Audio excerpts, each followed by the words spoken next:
Welcome back. તો જે રીતે વાતાવરણમાં અચાનક પલટો આવ્યો છે, રાજ્યભરમાં વરસાદી માહોલ અત્યારે જોવા મળી રહ્યો છે અને અમદાવાદની જો વાત કરીએ, અમદાવાદના વિવિધ વિસ્તારોમાં અત્યારે વરસાદ પડી રહ્યો છે। અમદાવાદના વિવિધ વિસ્તારોના દ્રશ્યો આપ જોઈ શકો છો। ઇન્કમટેક્સ આશ્રમ રોડ વિસ્તારના દ્રશ્યો, જ્યાં વરસાદનું આગમન થયું, ભારે પવન ફૂંકાયો હતો અને સવારથી જ વાદળછાયું વાતાવરણ જોવા મળતું હતું। લાલ દરવાજા, પાલડી, એસજી હાઈવે, વસ્ત્રાપુર, થલતેજ આ તમામ વિસ્તારો છે કે જ્યાં મેઘરાજાનું આગમન થયું। વેજલપુર, સેટેલાઇટ જેવા વિસ્તારોમાં પણ વરસાદ પડ્યો અને વહેલી સવારથી જ વાદળછાયું વાતાવરણ જોવા મળ્યું હતું અને ભર બપોરે જાણે શહેરભરમાં અંધારપટ છવાઈ ગયો હતો। વાહન ચાલકોએ દિવસે પણ હેડલાઇટ ચાલુ કરીને વાહન હંકારવા પડ્યા હતા અને ગરમીમાં 3 થી 4 ડિગ્રીનો ઘટાડો નોંધાયો છે। તો આ જે સમાચાર અત્યારે પ્રાપ્ત થઈ રહ્યા છે, રાજ્યભરમાં જે વાતાવરણમાં પલટો આવ્યો છે અને અમદાવાદમાં પણ તેની અસર અત્યારે જોવા મળી રહી છે। મોટાભાગના વિસ્તારોમાં વરસાદનું આગમન થયું છે અને ભારે પવન ફૂંકાઈ રહ્યો છે। એસજી હાઈવે, વસ્ત્રાપુર, થલતેજ, આ ઉપરાંત વેજલપુર, સેટેલાઇટ, પાલડી આ તમામ વિસ્તારો છે જ્યાં વરસાદનું આગમન થયું।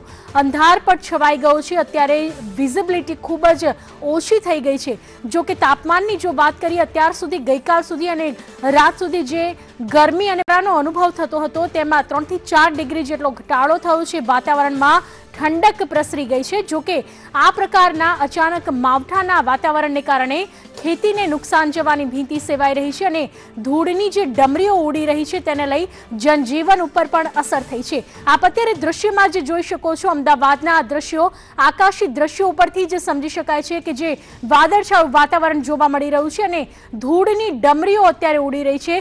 ઝીરો વિઝિબિલિટીનું વાતાવરણ અત્યારે જોવા મળી રહ્યું છે।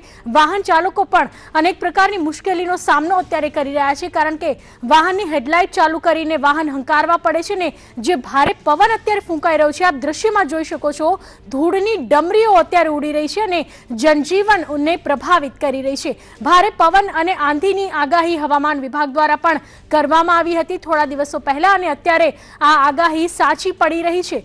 રાજ્યભરમાં અત્યારે વાતાવરણમાં પલટો આવ્યો છે। આ વિશે વધુ વિગતો આપવા જોડાઈ રહ્યા છે સંવાદદાતા મનોજ અગ્રાવત। મનોજ, ભારે પવન સાથે ધૂળની ડમરીઓ ઉડી રહી છે, અમદાવાદમાં કેવો માહોલ જોવા મળી રહ્યો છે હાલ? જો વાત કરીએ તો અમદાવાદમાં ફરી એક વરસાદ જે શરૂ થયો છે। થોડા સમય પહેલા વરસાદે વિરામ લીધો હતો કે હવે ફરી ભારે પવન સાથે અમદાવાદના જે તમામ વિસ્તારોમાં વરસાદ વરસી રહ્યો છે। જોઈ શકો છો કે જે એસજી હાઈવે સહિતના તમામ વિસ્તારો છે ત્યાં ધીમી ધારે વરસાદ વરસ્યો છે। Juhapura, Vastrapur, SG highway, Prahlad Nagar, Jivraj park, Vejalpur તમામ વિસ્તારોમાં હાલ વરસાદ છે તે વરસી રહ્યો છે। આગામી 48 કલાક સુધી આ પ્રકારનું વાતાવરણ એટલે કે વરસાદી માહોલ રહેવાની હવામાન વિભાગે આગાહી કરી છે। પરંતુ પ્રી મોન્સૂન જે માવઠું જે પડ્યું છે તેમાં 4 લોકોનો જે ભોગ લીધો છે।